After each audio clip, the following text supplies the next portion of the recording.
Because when you use your brain the wrong way, you are very open to being controlled, if you like, by the directions of others.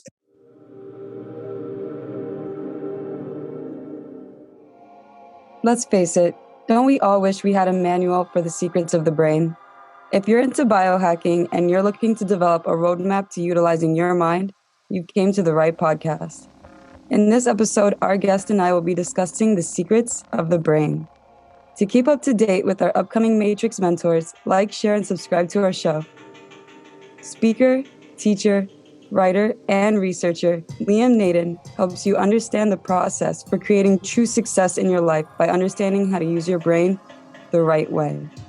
He is the host of the podcast, Using Your Brain for Success, and creator of Neuro-State Rebalancing, NSR, a process which automatically gets the 4 parts of your brain working the right way to bring you the life that you want. Liam is also an experienced marriage and relationships coach, and he is the host of Growing in Love for Life podcast. He is a podcaster and author of more than 20 books and creator of 4 relationship coaching programs. On our talk, Liam and I, your host Sam Aiko, will be discussing the secrets of the brain that we've never been taught. It's an honor to have you on the Organic Matrix. Where are you from, Liam? Hi, Sam. Well, at the moment I'm in Europe, but although I'm from New Zealand, so a bit of a globe trotter.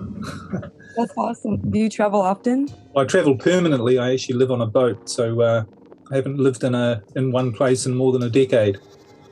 It's incredible. How is it like living on a boat compared to like living on land? Oh, it's great. It has different challenges. You have to be prepared for making quick decisions and uncertainty, because you might arrive at a place and you think, well, this isn't as good as I expected, or it's better than I expected, or maybe some of the weather conditions change and you have to change your mind on where you go and how long you stay there, but that's all part of the fun. I love that. So it definitely keeps your mind sharp. Yeah, that's right. And it's very much along the lines of what I've learned from it. There's a lot about what I teach and what I'm sure your listeners would realize about the key to success in life is learning how to let go, learning how not to be so in control, and allow things to unfold, and allow yourself to take one step at a time, really, rather than, having this big fear of the future. I love that. And that's a good practice for me and a lot of my friends, because we have hobbies of just sitting around trying to predict the future. But I do see the double consequence, like the consequence to doing so. That's being less present on the moment, and it could stir up anxiety. What inspired you to live in the lifestyle that you're currently living? Well, that's a good question. I'm not really sure. It just sort of happened, really. My partner and I decided that most of our work, or all of our work pretty much, is online. We didn't have to be anywhere. And what did we want to go and do? Well, we just started traveling, and for a while it was in a motorhome back in New Zealand, and then it's developed into boating in Europe. So, yeah, it just feels like the right thing to do. So that's what happens. That's so inspiring. My parents used to dream of doing that after retirement. I love that. You're like being an example of stepping into exploration in all levels of life. What inspired you to start studying brain health? Well, it was a bit of an interesting story in one way, in that I've been a student, really, or a person interested in everything to do with personal development or self-help and religion and spirituality and anything I could get my hands on about how to be the best that we can be, how to be, quote unquote, successful, how to have a great and happy life. And I've studied all of these sorts of things throughout my life, and I've been on seminars all around the world, and I've read all sorts of books and done courses and done techniques and all sorts of different areas. But what happened to me, and I became very successful as an entrepreneur as well, and I've had lots of different businesses. But in my mid-40s, I went from suddenly, almost overnight, going from being, quote unquote, again, successful, being a multi-millionaire, having several homes and properties and businesses and all those sorts of things. And I lost it all, and I became homeless. and lost, as I say, lost everything virtually overnight, and ended up moving back in with my elderly mother and sleeping on the sofa in the living room of her small apartment. So at that point, I was very puzzled, because one of the things I asked myself was, why has this happened to me? Because I've spent my life studying how to be in control of your life and how to create the results that you want. Through goal setting. I was an avid goal setter. I had it all mapped out, what I wanted and what my goals were. I'd worked on my beliefs and, using your mind the right way and positive thinking and using different techniques. But this wasn't on my goals list, was to lose everything. And in fact, I really didn't feel in control of anything at the time. So I thought, with all my knowledge on what creates success, how could I have ended up in this situation? So what really happened after that was, when I sort of got back on my feet, as it were, I noticed my life was going in quite a different way. It was because I was starting up my own businesses again, and I was starting to earn money and do a lot of things I really enjoyed doing, and again, quote unquote, successful. But there was a very big difference between my life after losing everything and getting going again and my life before. And the difference was probably the easiest way to sum it up. Whereas before, I'd always been chasing after success. I'd always been trying to figure out, how can I be more successful? What do I need to learn? What do I need to do? How can I set bigger goals? What books do I need to read? What do I need to, what other risks do I need to take? What else, do more, be more, have more, all that sort of stuff. And although it was a path to quote unquote success, it was filled with struggle. It was filled with stress and problems and things going wrong all the time. And I thought, well, maybe this is what, and I'd read this in a few books, this is what life's about. This is what success is. If you want to be successful, you have to overcome problems. You have to overcome adversity. You have to struggle. You have to deal with all of these issues. And it is stressful. It's stressful being successful. So I thought, well, maybe that's true. Maybe that's just what I have to accept. This is the way life is. It is hard. It is difficult. It has its bad times as well as good times. But after I lost everything and moved and rebuilt my life, I noticed that I was successful again. I was doing really well. But the thing that was missing was all the problems and stress. And instead of before, whereas I'd been chasing after success, it really felt in a strange sort of way that success was coming to me. I wasn't having to struggle to find and do the things I really wanted to do and get the results I really wanted to get. It was like people were coming into my life unexpectedly, or situations, new things were happening unexpectedly, or I was coming up with new ideas. And everything that happened, it all seemed to fit in. It all seemed to work. My life took on this flow, if you like, that certainly involved a lot of effort. I mean, it still does. I'm not trying to sound like it's in the past. This is in the present as well. It certainly involved a lot of effort, but it was effort and not struggle. And there's a really big difference. So what got me onto thinking about the brain was trying to figure out, what is the difference? What is the difference between my old life and what am I doing differently? Because whatever it is, I want to make sure I keep doing it. And what I realized I'd missed was the fact that we actually are biological beings. I've been studying all about the mind and the brain and the our beliefs and thoughts and all of those sort of psychological or spiritual or emotional, or whatever you want to call it, non-physical things. But I'd forgotten or hadn't realized that we have a biological purpose as well. And we are, more than anything, dictated to by laws of biology. We live in a physical world. And just like there are laws about gravity or, in other words, that if you walk off a building, you're going to fall down to the ground. You're not going to go up. That's a law. That's a law of physics. That's a law of nature. There's actually a law about you and success, and it's what I call the law of thriving. And that is, every biological organism, creature, every biological thing, including us, is designed biologically to be the best that it can be. Because by being the best that it can be, it has the greatest chance for survival. And that's our biological purpose, is to survive. So every living thing is constantly trying to be the best that it can be to give it the greatest chance for survival. And that includes us. And of course, being the best that we can be to give us the greatest chance for survival doesn't just mean being healthy and physically free of disease or whatever. It also means being our happiest. It means being our mentally, spiritually, and emotionally the best that we are. So it turns out that's our biological purpose. And I didn't really realize this, that we have but it makes total sense. Our biological purpose is to be the best that we can be so we have the greatest chance for survival. And we've been given a machine because, again, I thought when I realized this, well, what has nature given us to enable this to happen? There must be a way for this to happen if this is what we're supposed to do, the way we're supposed to be. And I realized, yes, nature has given all living things a tool, a mechanism, a machine to ensure that it is the best that it can be, and that is a brain. And I suddenly realized that I didn't know much about how the brain worked. If we've all been given this machine not only to make sure we survive, but to be the best that we can be, which enhances our chance of survival, then I need to figure out how it works. Because what I realized too was, the more I got into studying the brain is a machine.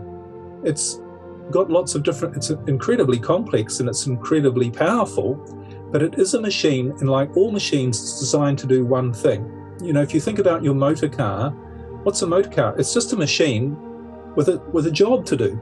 And that job is to get you from where you are to where you want to go. And it does it predictably, in a guaranteed way, efficiently, and it will also do it in an enjoyable way for you if you drive it right.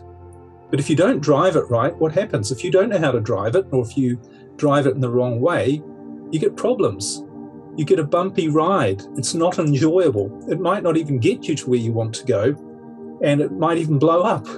So you're going to end up with problems. And it's the same with the brain. The brain is a machine designed for one purpose, to make sure that you're the best that you can be.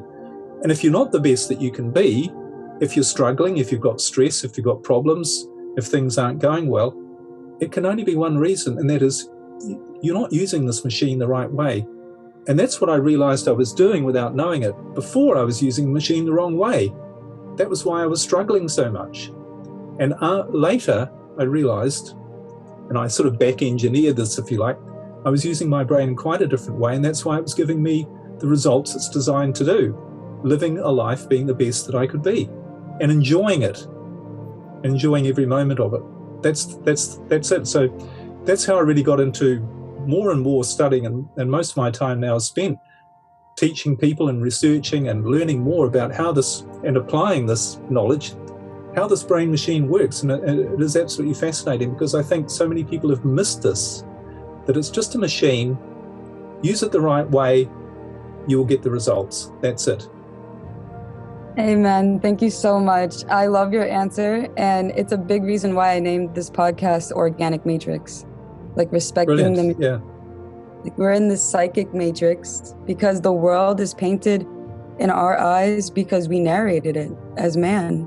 Like that was one of our gifts early on. We were able to name things and really paint the way that we view our reality, especially with how civilization developed. But as our minds developed, somehow we built a bridge between our primitive instincts that brought us here and getting back to being connected to the vessel and remembering that we're an organic being. Like sometimes I feel like people treat their pets better than they treat their own routines and their own health, because we wouldn't imagine not giving our dogs exercise. We wouldn't imagine skipping our dogs' meals. But that's ironically what we do for ourselves, and even with our children. And so that's what I love, that you're bringing the fundamentals back. And I also love that you brought up the laws to thrive, because there's these teachings, the Tao and Asian like philosophy, and it's the law of nature. And just like you said, a machine's going to work the way you treat it. Like we function at that law in a cellular level. Like if our DNA doesn't have the right ions, they're considered free radical, then we need antioxidants to supply us on a cellular level in order to function properly. And like our energy in our bodies is made from our mitochondria, like one aspect of a cell.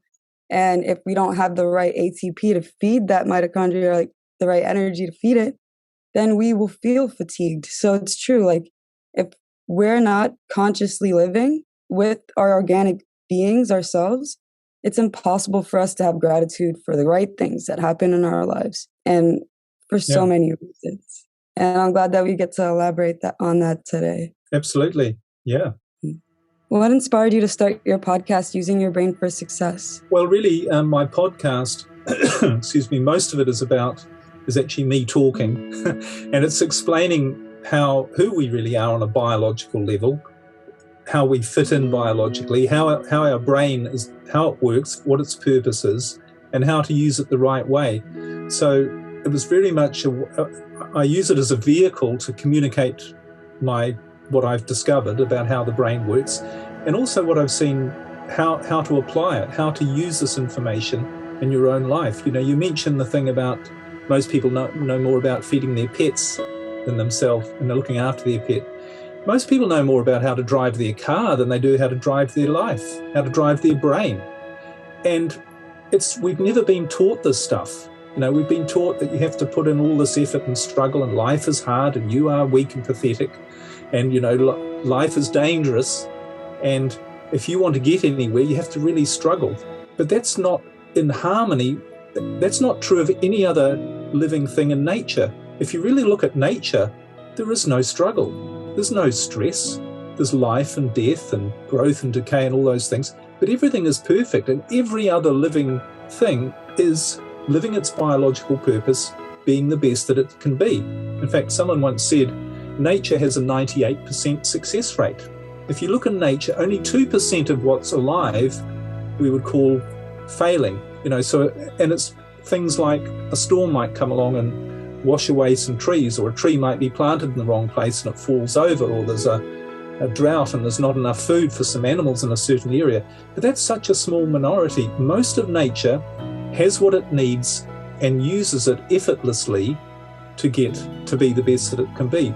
But somehow we've got it around the wrong way, and the humans are 98% unsuccessful.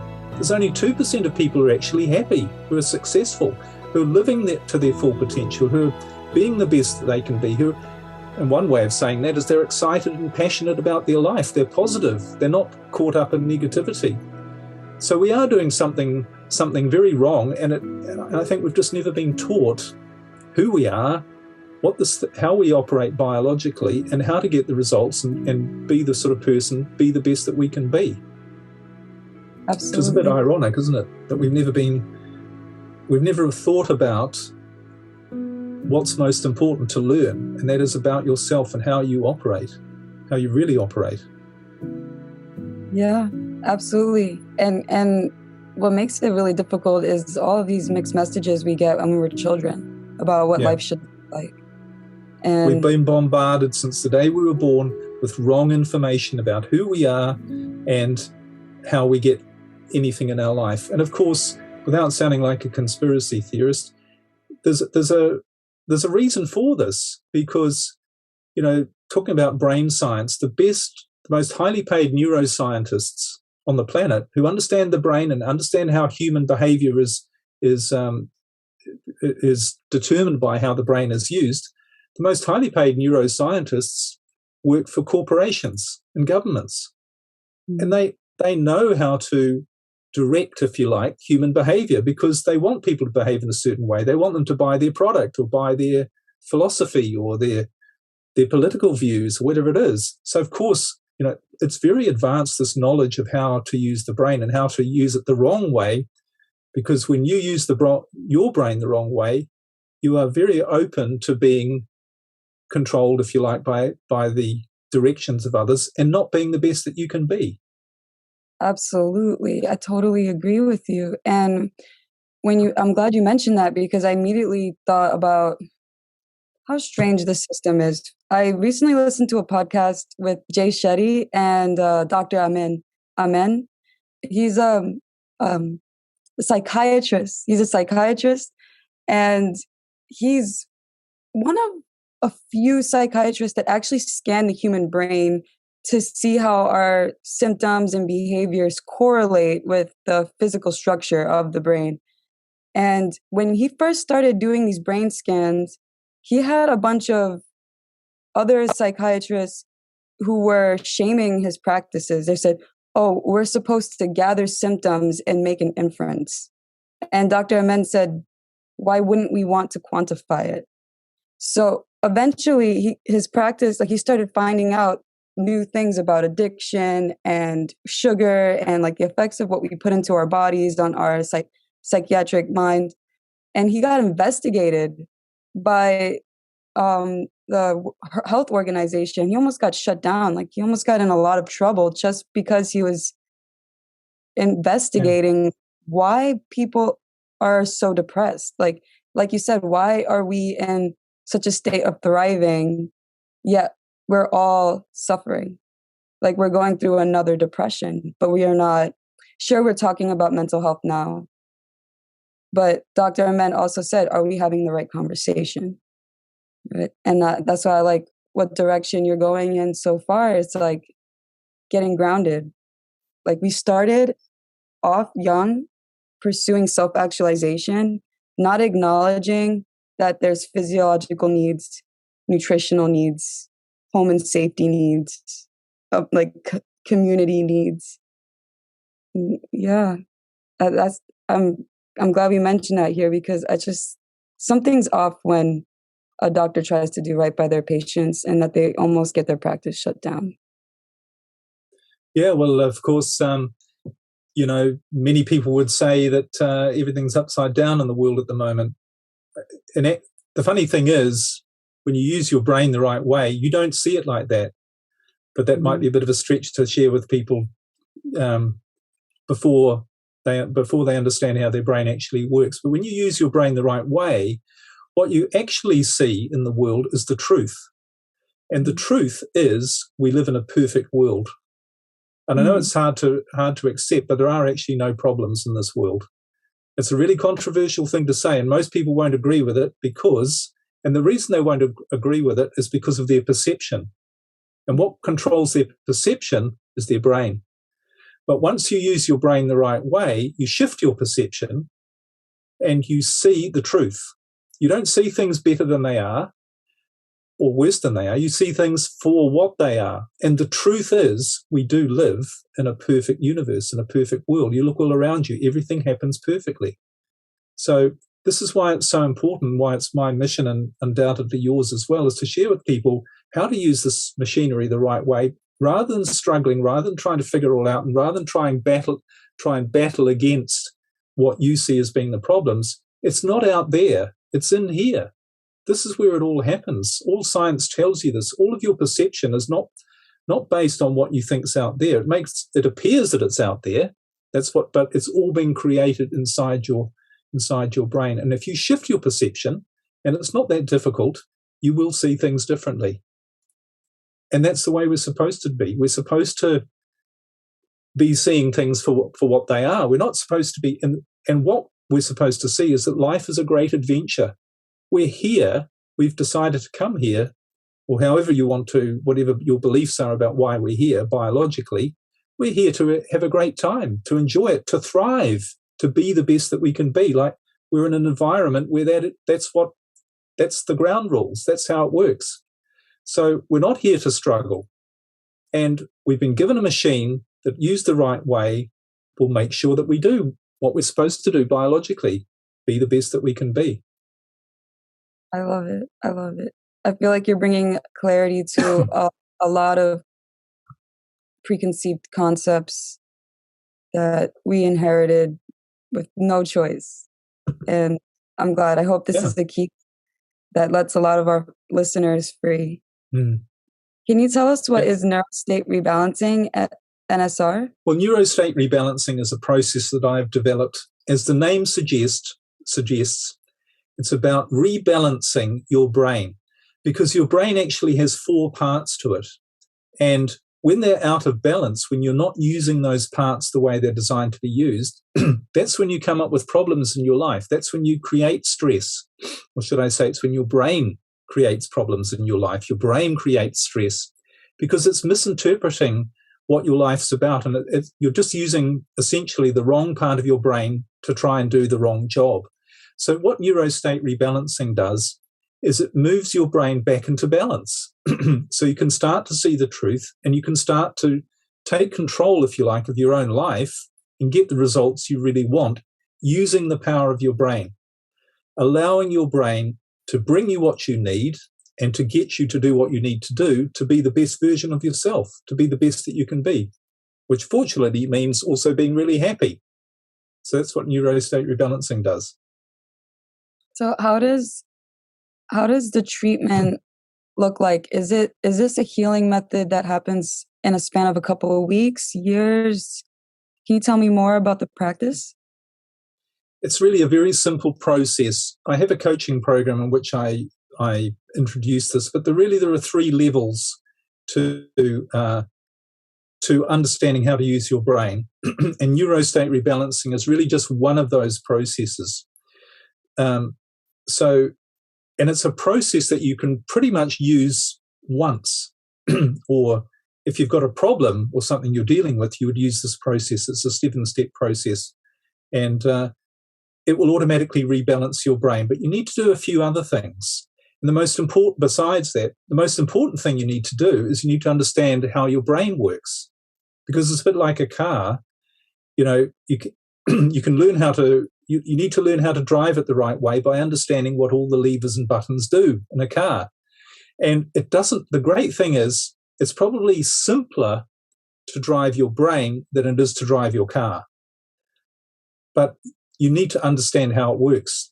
And what I've really broken down into a non-scientific description, a non-scientific model, a simple model that people can understand. In fact, I can share it with you and your listeners now if you like, but it's a simple model of how your brain works, how the 4 parts of your brain work, what they're designed to do. And once you understand that, that is actually 90% of the battle in terms of using it the right way. I mean, imagine if someone came along to you and said, here's a motor car, and you'd never seen a car before, and they just said, this is a really great machine and it'll take you anywhere you want to go. Off you go. And you didn't know anything about how to drive it. You'd say, well, I wonder how that works. Well, I know. And you'd say, I've got it. It's got 4 wheels. So what I need to do is I need to get up from behind and I need to push it to where I want to go. So you get in behind the car and you put in all of this enormous effort and it hardly moves. And it's this real struggle for you. And you think, it's not doing very well and I'm really getting tired.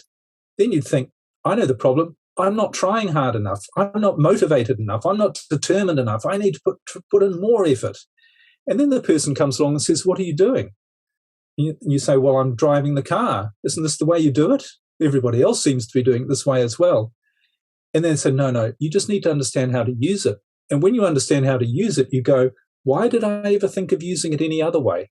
Why did I have this crazy idea of getting out behind and putting all that struggle and effort when all I needed to do was learn what the few levers are, give it a bit of practice, get in and enjoy the ride and just do it that way. And any other way that struggle, stress, problems is the wrong way to do it. So really this is the most important thing. As I say, it's the same with the brain. Once you understand how it works, you automatically say, I can see how to use it now. I can see what I've been doing wrong. It's so obvious. Why on earth haven't I ever heard this before? So that's really even more than the neuro-state rebalancing is a process that helps you once you understand that you're doing it 90% right. There's still a few things. It's a bit like once you've got the car running right, if you've been using it the wrong way all your life, for another example, and you're using it the right way, you've still got to deal with all of the gunge that you've put in the engine by putting in the wrong fuel. So that's what neuro-state rebalancing does. Once you're using the machine the right way, neuro-state rebalancing cleans out all of the gunge. It reconditions the engine of your brain, if you like, to get it working really efficiently. Yeah. I love what you're saying. It's just giving me so many is connecting so many dots for me. Like, you know, when you have a good conversation with someone and like all of these different concepts that you had in your mind, like start connecting.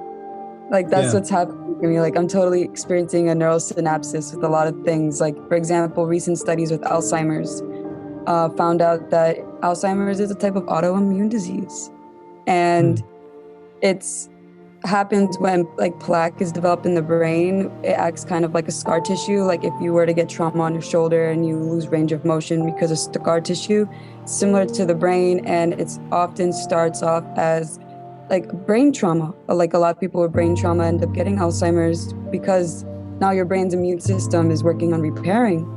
And of course, plaque happens. And so like you said with the gas in the car, where you're like, oh, well, I was giving the car the wrong gas, now I have to clean up the gunk. I see that analogy with the brain and how Alzheimer's is developed. So I love this conversation. I'm very happy that we're doing this episode right now, because even what you said made sense to me, because in the past I struggled in in a toxic relationship. I'm sure many people did.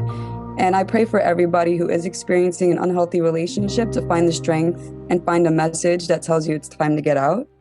And so I'm going to take this opportunity to say that what I got from what you were telling me about the different parts of the brain is like, when things are hard and disharmonious, it's time to make a change. Something isn't right. And I feel like when we feel that resistance, our bodies are telling us, this isn't our evolutionary design. And so that's where I feel like where people, like instead of forcing things to happen in life, if it's so hard and stressful, sometimes it's time to let go. And that will, your pain will be released with that decision. So if you learn the brain the right way, you'll know that every bad feeling you have means a boundary has been crossed at some point in your timeline, would you say? Well, I think maybe I could answer that question by giving a little bit of an explanation of the model of the brain and how it works, and the role of pain in your life and stress and unpleasant. You mentioned toxic relationships, because what keeps somebody, I do a lot of marriage and relationship coaching. I think you might have mentioned that in your introduction, and I work a lot with people who are in toxic relationships. The only thing that's keeping them there is fear. And yet, if you were to say to somebody who's in a toxic relationship, why don't you leave? They would say, I can't. And if you say, why not? Everything they would say to you would be based on their fear. They would say, well, I might, never find someone else as good, or I've been together so long, or I'll feel a failure, or I won't know where to live, I'll be on my own for the rest of my life, or my children will be harmed by seeing their parents split up. So every single thing that keeps somebody in a toxic relationship is based on fear. And the funny thing is, it's not actually what's happening in their life that's keeping them stuck. It's the way their brain is interpreting it that's keeping them stuck. And it comes down to the way the brain works. And maybe I could give you a mini lesson on how your brain actually works, because it is actually quite simple. In fact, it's so simple that one of the greatest instruction manuals on how to use your brain is in the Bible, and in fact in all religious and spiritual teaching.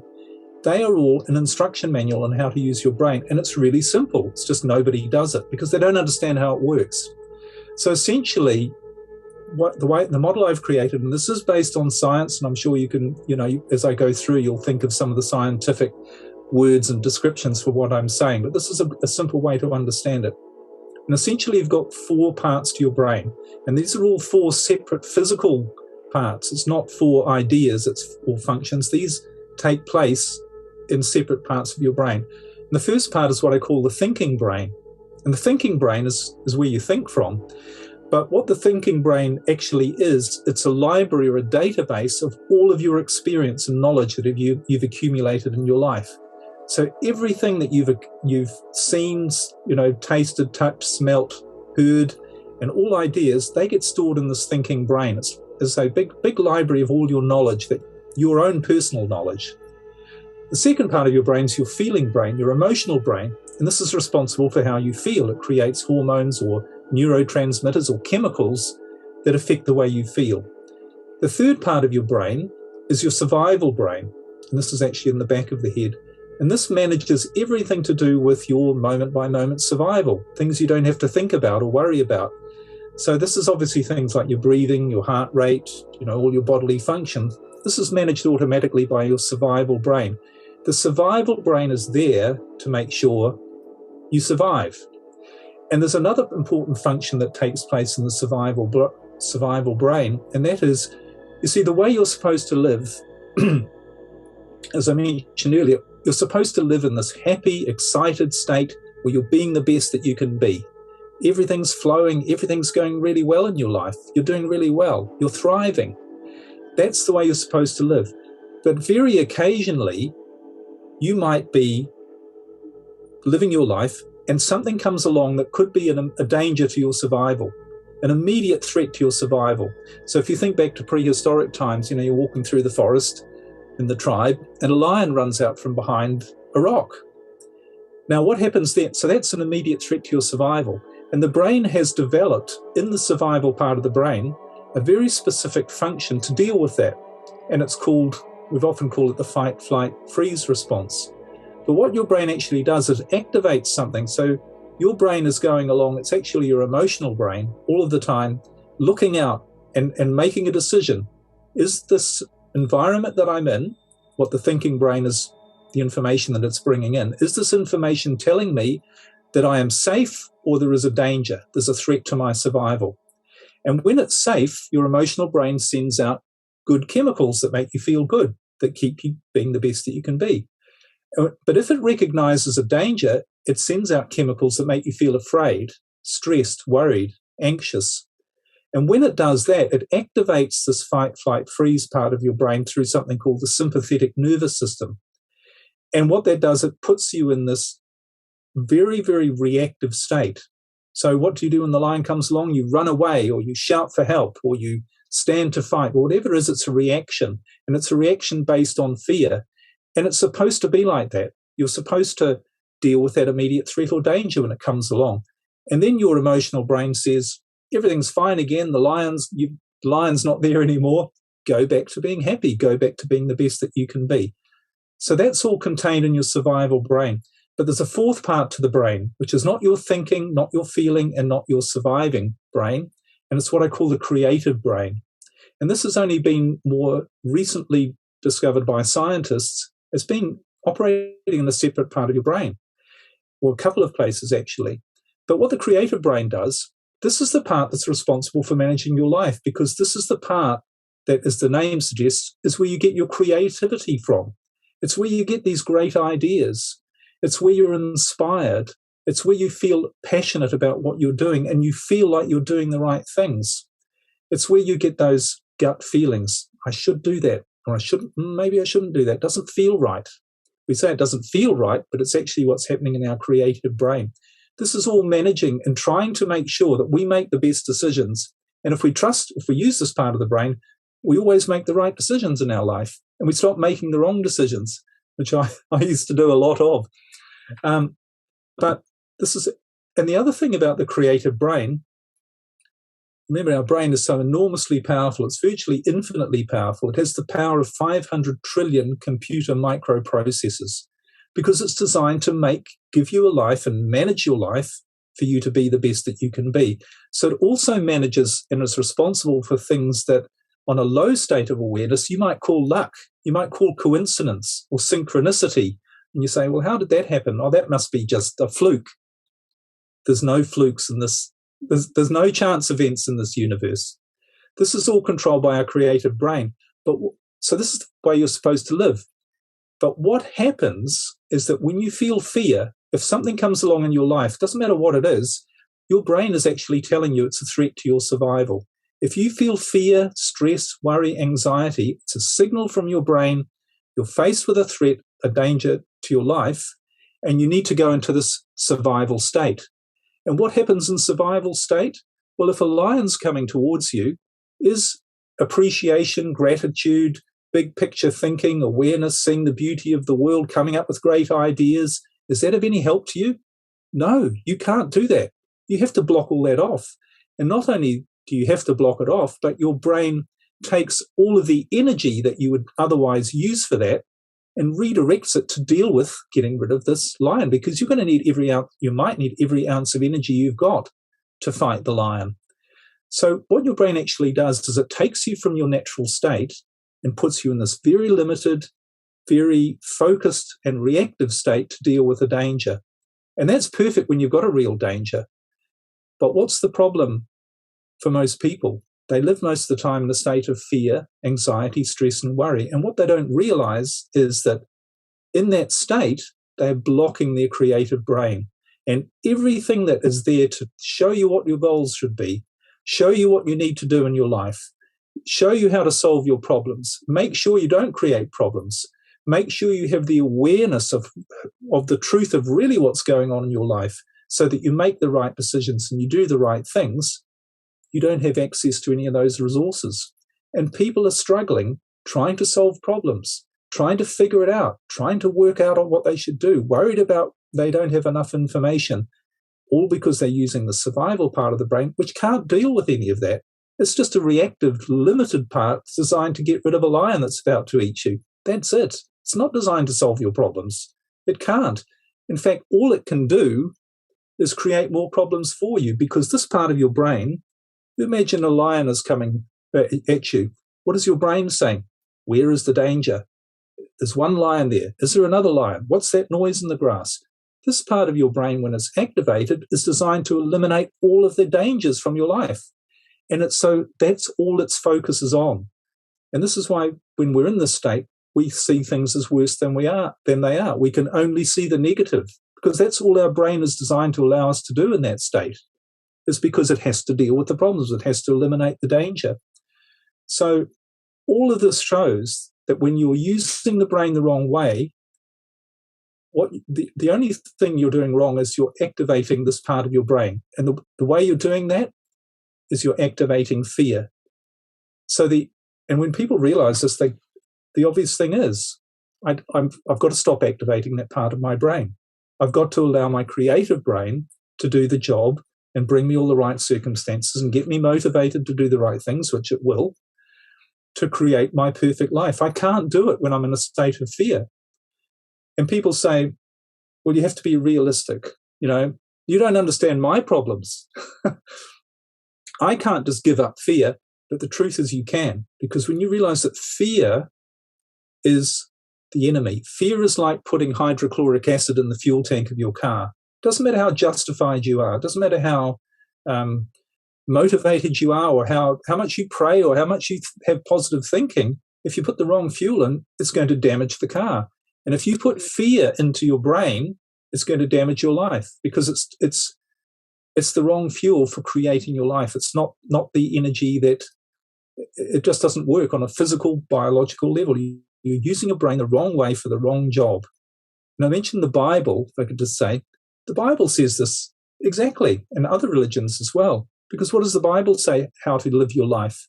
It says more than 360 times, someone's counted, be not afraid. Those 3 words, be not afraid. Now, it doesn't say try not to be afraid, don't be so worried, things will be all right.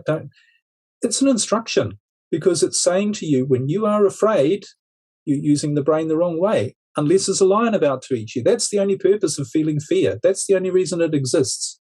So you've got to do everything you can, and you have the choice. Everybody has the choice as to what they're going to allow into their life, whether it makes them feel good or bad.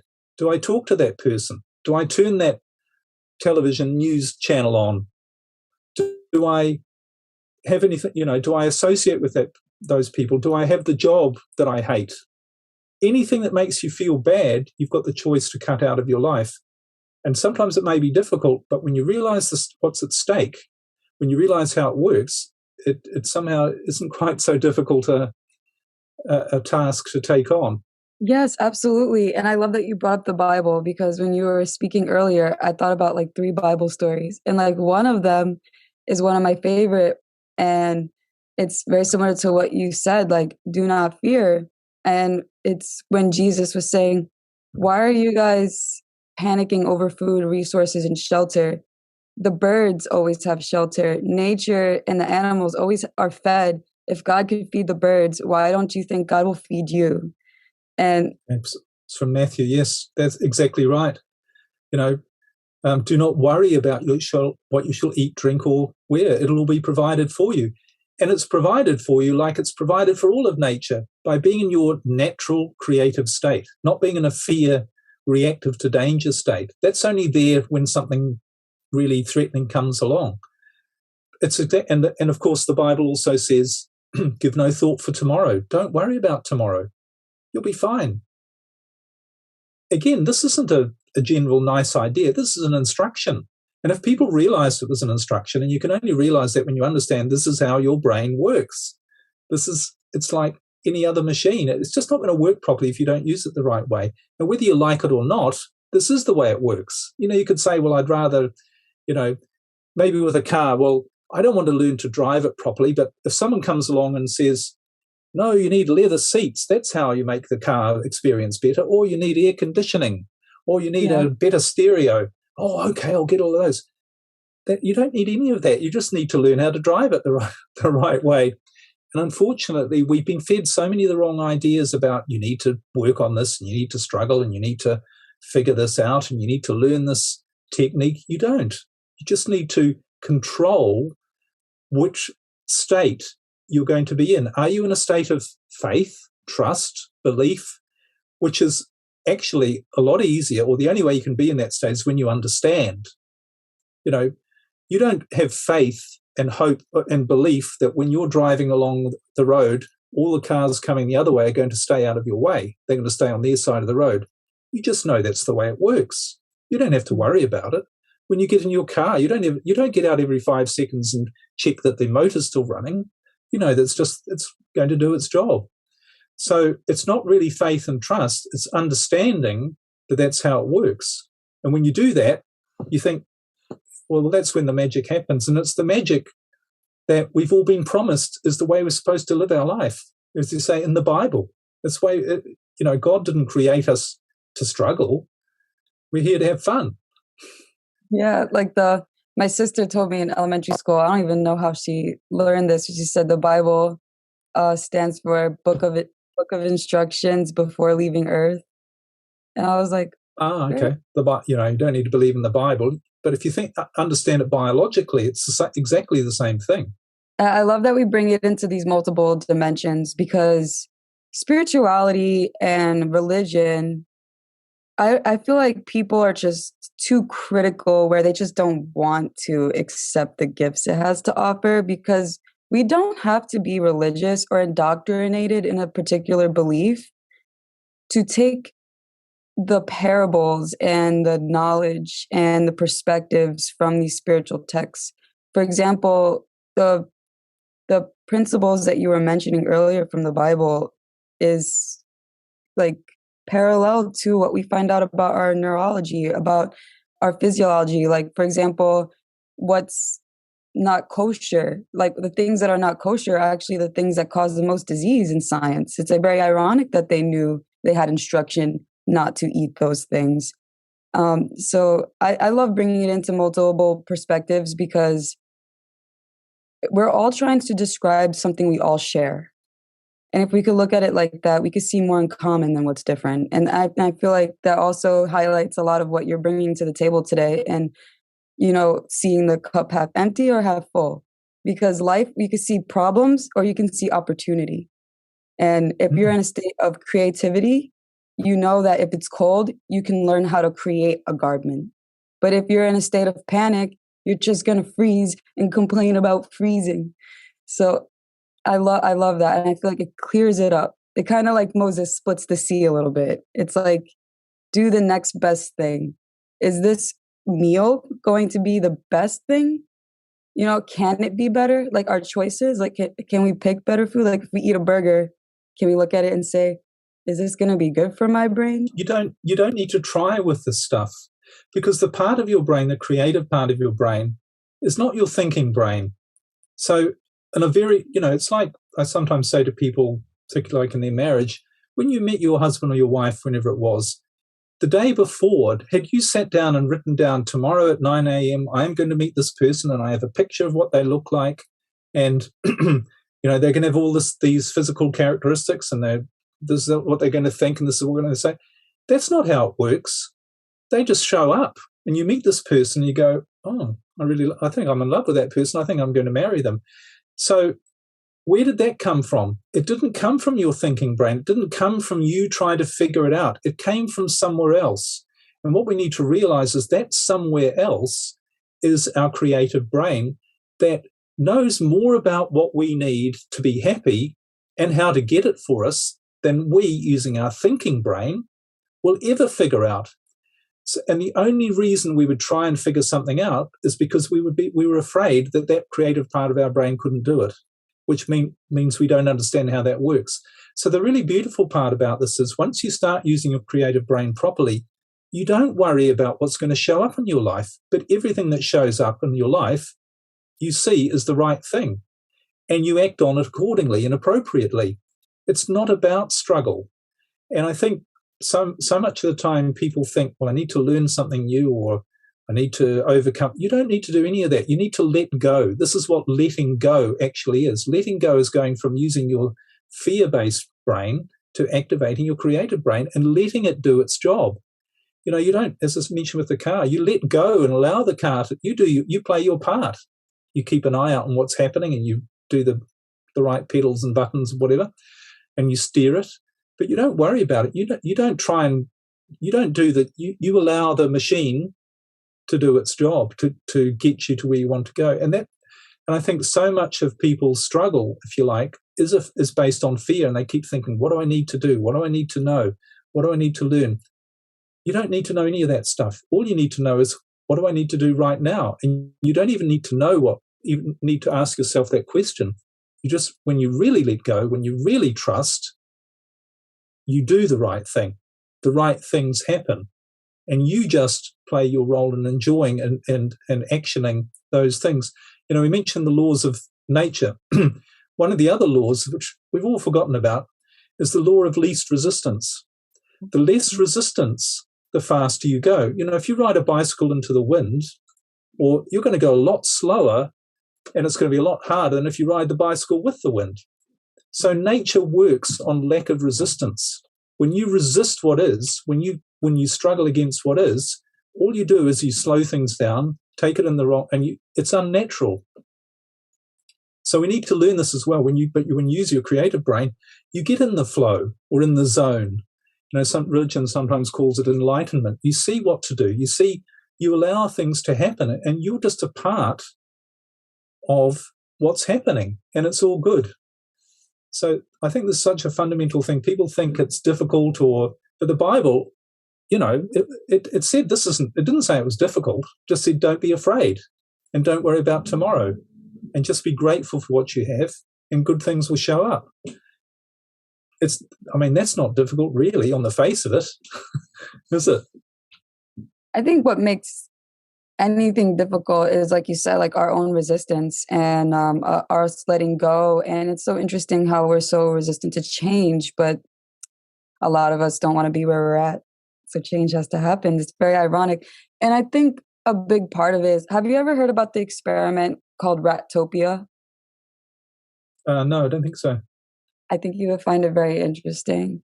So the idea is they did a study with rats, and they created a little town, like, so to speak, where they had unlimited resources. They had entertainment. They had their own little apartment houses. They were free to reproduce as much as they wanted. They had no natural predators. And for a while, the rat civilization was thriving. What they found, what was very interesting, was because they had no threat, no predator, and they lived in a perfect world, the Rattopia, they started fighting each other and causing problems, started like fighting over resources. They started becoming territorial. They noticed that the rats, because they're so understimulated, that they started creating problems within their own perfect community. And it ended up becoming mayhem. The Rattopia ended up being a rat rapture. And it didn't end up well. So I think that translates to how we live in a society full of resources and opportunity. And I think that we're so understimulated because we never have to run away from tigers, and because we're not really challenged from our environment besides psychically, like with finances and status. That's all psychic. That's all in our matrix, what we created. But our bodies pretty much have what they need. And I think that's why we kind of create these problems, because I notice like what you're saying is 100%, but a big part comes in with discipline, motivation. And what I find interesting is that it's a conundrum to me that self-sabotage is addictive, and how it's really hard to break these habits that keep us stuck in positions that we're not thriving. And it's weird how people get some kind of attachment. I don't know if it's a pleasure or a habit that they have to unlearn. Like, for example, I always think about people close to me in my life that went through a lot of trauma in their childhood. And now that they're adults, it's like if they don't have any problems in their life, then they're criticizing something else in an extreme way, like with the same passion. Like, for example, I'm going to name this person like Jane. Like, I have a friend named Jane that would investigate their family's lives and then overreact about what's happening in their family member's life, like if it's happening to them, and then they'll come over, investigate, overreact, and kind of make matters hotter for the person going through the problem. But they seriously think that they're helping. And what I notice is that no matter what help these people get, they kind of search for the same stress. And I'm like bringing this up because I would love for you to clear out or explain to me like why it seems like these people get stuck in these hamster wheel like thoughts. Yeah. How can they get out of it? I think what people need to realize, remember I mentioned the fear-based brain is focused on problems, and it sees things from a very limited perspective. It only sees it from a narrow negative perspective. So the underlying problem, when people are creating problems in their life, it's all because of an underlying fear. So, and they've developed this fear through their experience, if you like, and through a lack of understanding of how to change it. But the fear is at the bottom of everything, because when you're in this fear state, and I don't mean feeling terrified and all that, because if you're feeling stress and anxiety and worry, those are all manifestations of an underlying fear. It's not a panic, but it is still a fear. But when you're in that state, you are going to keep doing more of the things that create more problems, because remember that part of your brain, if it can't find a problem, it has to create them, because that's what it's there for. It's there to solve problems. So I honestly believe that the cause of all problems, the cause of all people's own self-sabotage, it's not their fault. They don't realize it, but they're using the wrong part of their brain. If they were able to let go and realize that feeling good, letting go of all of that stuff that's happened in their life, stop bringing it up, stop trying to justify or analyze why it happened or how you can get over it or all of those sorts of things. Realize that's all a function of the survival brain. That's never going to solve the problem, because when you get into your creative brain and say, I'm going to let all of that go, and you truly do, and you allow your creative brain to take control, for a start, you see the truth. You see the perspective, the true perspective on everything that's happened to you in your life. And instead of seeing those things as problems, you realize they're gifts. You know, when I lost everything, sure, I could have become really bitter and twisted and spent the rest of my life trying to get over it and being bitter and, blaming people for my situation. And nothing perfect about me, but whatever happened was I was able to see through that by using my brain a different way. And now I feel total gratitude for all of those things, because that's why I'm here talking to you. That's how I learned about any of this stuff. That's how I can share it and do what I really love with my life. I'd still be on that hamster wheel of struggle and pushing and struggling. So I think we need to realize that all problems have it at their source, a degree fear as their source, and that makes your brain, it's a sign that you're using your brain the wrong way. So you can let go of all of that stuff. And one of the things that happens when you use your creative brain, you mentioned that thing about the rats. Now, I hadn't heard of that. But you know what my automatic reaction was when you were saying that? And I don't want to downplay anybody's experiment, or they probably know far more than me. But from my perspective, what I saw was they've taken rats out of their own natural environment, and they've also misinterpreted what life is, because life and death, and whether you want to call it fighting or whatever, that there's nothing imperfect about that. There's nothing to be afraid of. People are all running around afraid of death, and it's the most natural thing in the world. So it's not natural to take rats and put them in a place where they don't have conflict or struggle or the ability to, because we're all thinking that that's bad. We're all thinking, well, it's bad that rats fight, or if they do, I don't know, or if they die, that's bad. And yet, and a utopia is a life where none of that happens. That's not what it is at all. Your life, all life is not about everything being absolutely, you're not experiencing pain, or you're not experiencing the full dimension of everything to do with your life, including physical deformity or disease or, traumatic, bad experiences or whatever. It's not about that. It's about having the perspective to realize that that's all part of the perfection of your life. You rise above that. You see the perfection in everything.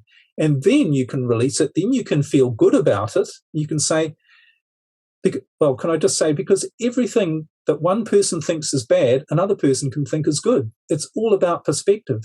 If someone comes along to you and starts sawing your leg off, you might think, oh, that's terrible. That's a disaster. But if you knew that if they didn't saw your leg off, you'd die of gangrene, you wouldn't see it as a disaster. You'd see it as a gift. Thank goodness for that. And so one thing I say to people is, if you think you've got a problem, I can guarantee you there's somebody else in the world, at least one person, who is going through exactly the same thing, who doesn't see it as a problem, who sees it as a great gift. And it's all about perspective. It's not about what happens to you. And this isn't some mind game, but it is a brain game, because your brain can see the truth, that there is no, things happen, but what they mean is all good. That's the truth, because we live in a perfect world. We live in an infinitely abundant world as biological beings. And you can be the best that you can be. Maybe your brain is trying to make you the best that you can be with the tools that you've got. So if you're born with one leg instead of two, your brain is still going to work to make you the best that you can be, including being your happiest. And that includes having the perspective that having one leg is not an impediment to you. In fact, you can use that, quote, disability to do great things with. And we have examples all over the place of people who have so-called handicaps and use it to go on and do great things. So it is all about perspective, and the perspective comes from how you use your brain. That's it. That's the short version. Love your perspective on the experiment, because when you say like that, it's true. There's no utopia that doesn't have adversity, and adversity isn't bad, because it's the call to adapt. It's the call to evolution. It's the call to growth. And it's all perfect. And part of the problem is we all think, there's that expression, we think we're physical beings having a spiritual experience when we're actually spiritual beings having a physical experience. So when you really use your creative brain and you see the awareness, you realize that we aren't just physical, but we are having a physical experience. But this is just an experience. This is like going to the circus or going to a fairground and having an experience. You don't go in, or going to a movie, you go in and you feel all those emotions and it seems real, but it's just an experience. You're not, and whether it's good, bad, if you want to use those words, whatever happens, you go, well, that's just part of the experience. And that's what you're using your creative brain allows you to feel, to see, I should say, which is the truth. And when you see that, you can release all of this tension and stress and all of those things that are blocking you and blocking that part of your brain from saying, right, get out of the way. What have I got here? What have I got in you, Sam? I've got this body of stuff. My job is to make that the best it can be, to give that body of knowledge or information or whatever you want to define your physical being, to give that the greatest experience it can have. That's the raw material. My job is to make it its best. And you can do that. That's the way we're supposed to be. Can you let us know? I'm very curious for the secrets of the brain, and I'm sure that you gave us a couple of secrets in what you're telling us. What are the top 3 secrets of the brain that you find most interesting? Well, I think top 3. Well, I pretty well explained or mentioned already. One is the purpose of your brain, which is to make you the most biologically successful you can be the best you can be. That's one thing. I think the other thing is the 4 parts of your brain, and that they each have a different function. And really the most important thing of all is that whatever you allow in that makes you feel fear, stress, worry, anxiety is activating a part of your brain that is designed only to deal with an immediate threat to your survival. It can never create a great life for you. It's the wrong part. So your only job is to control the input and then recondition the machine of the stuff that's already in there, as I mentioned earlier. But fear is the enemy. And it's like someone comes along and says, here's a glass of hydrochloric acid, I'll give you $1 million if you drink it. You go, no, I'm sorry, why would I drink that? That would damage me. And they say, well, no, other people, it's a really good brand of hydrochloric acid and everyone else is talking about drinking it.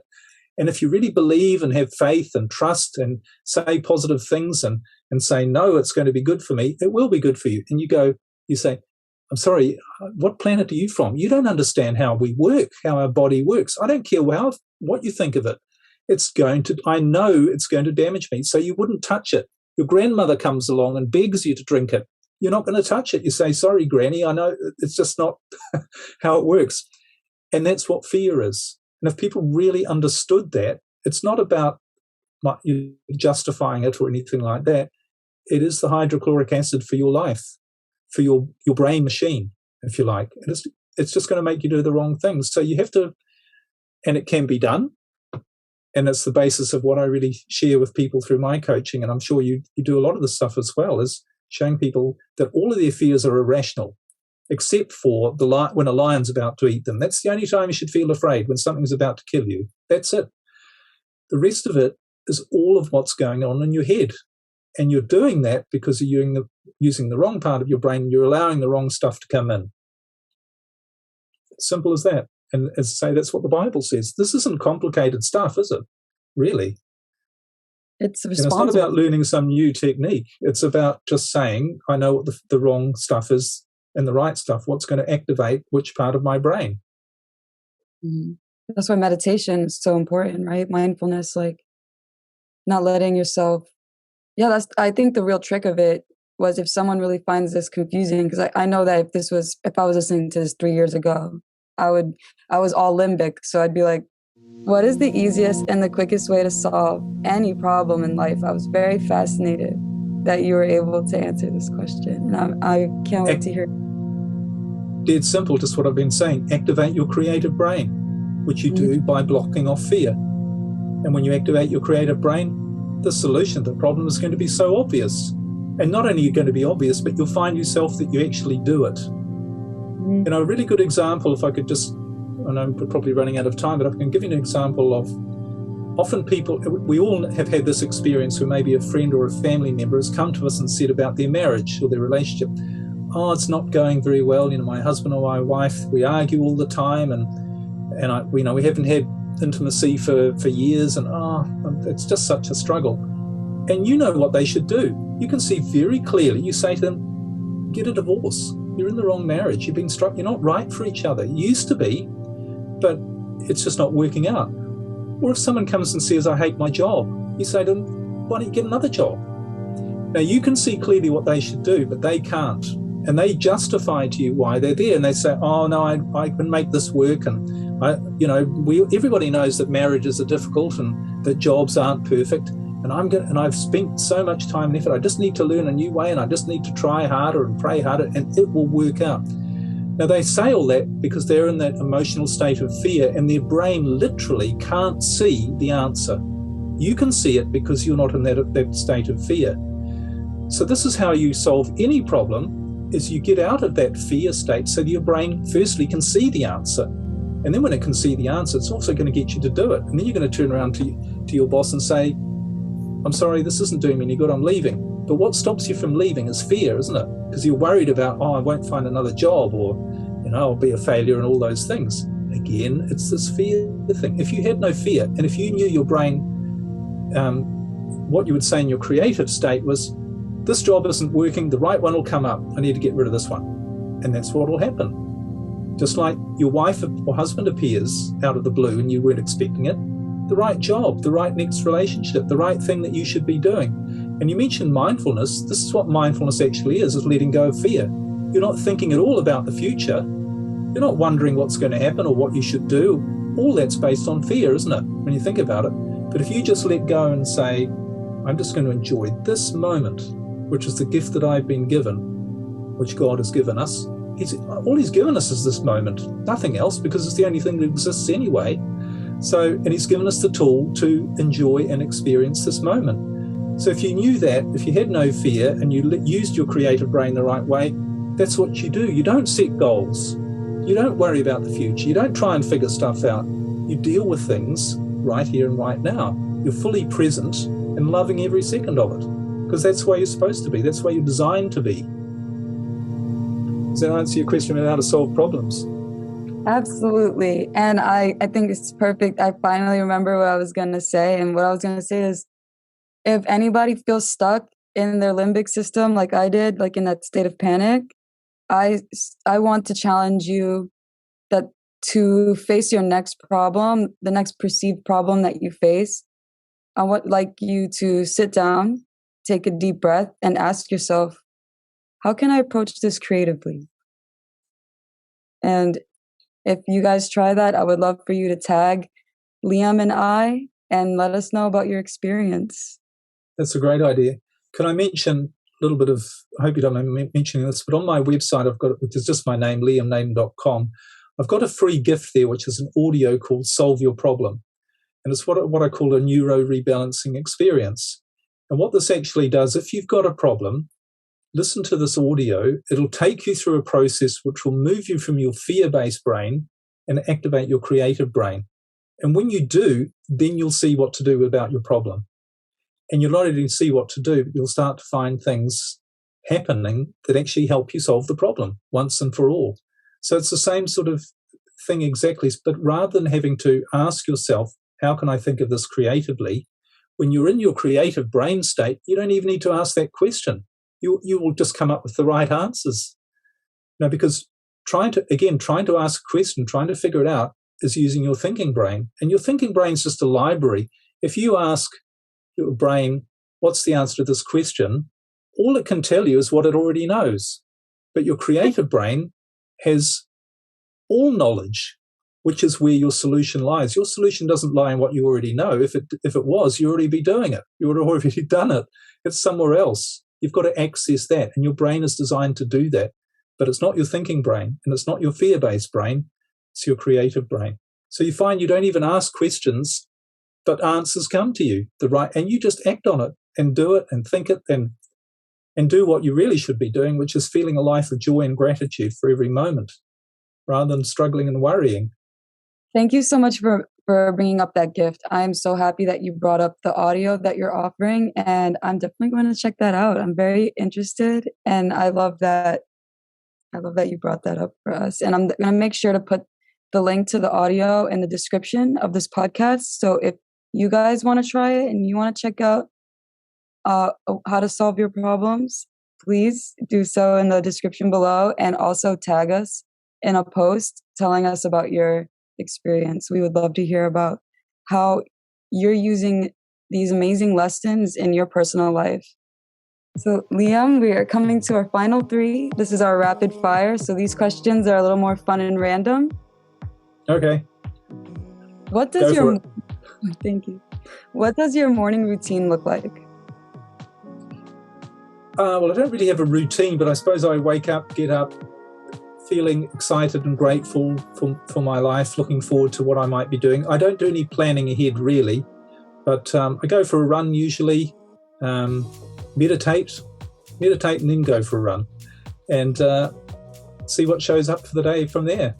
Have breakfast with my partner, and we share what we're about to do and what we like doing, and share a few ideas and thoughts, and try and feel as good as possible all the time.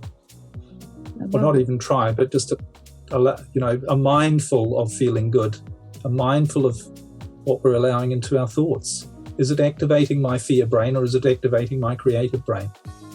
That's really the only thing you need to do, and that's what I try and do. If you could live anywhere in the world, where would it be? I don't think there is any one place, which is probably why I haven't lived anywhere for the last decade or more.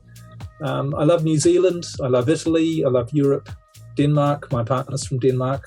I love all of those places, and I love spending time in all of them. I don't think living in one place is quite what my creative brain has in mind for me at the moment. But Italy, Denmark, and New Zealand are my three favourite places. I love Sicily. I've been to Sicily. I can't wait to see more of Italy. Wonderful, isn't it? Yeah. And I love the people, the weather, the ocean, the food. I love everything. Mm. What occupation other than your own would you like to try? Do I have an occupation? I'm not sure. Nothing comes to mind. Yeah, I don't know. I'd like to be an explorer of other planets. Yes, that's a great answer. I love that one. That's the dream one day. Mm. Yeah, without a spacesuit. Liam, thank you so much for your time. I very much appreciate what you shared with us today, and I can't wait to listen back on this episode and meditate on a lot of the tips and the secrets that you shared with us. Thanks, Sam. It's been a real pleasure connecting with you and talking to your audience as well. Thanks a lot for having me. Yes.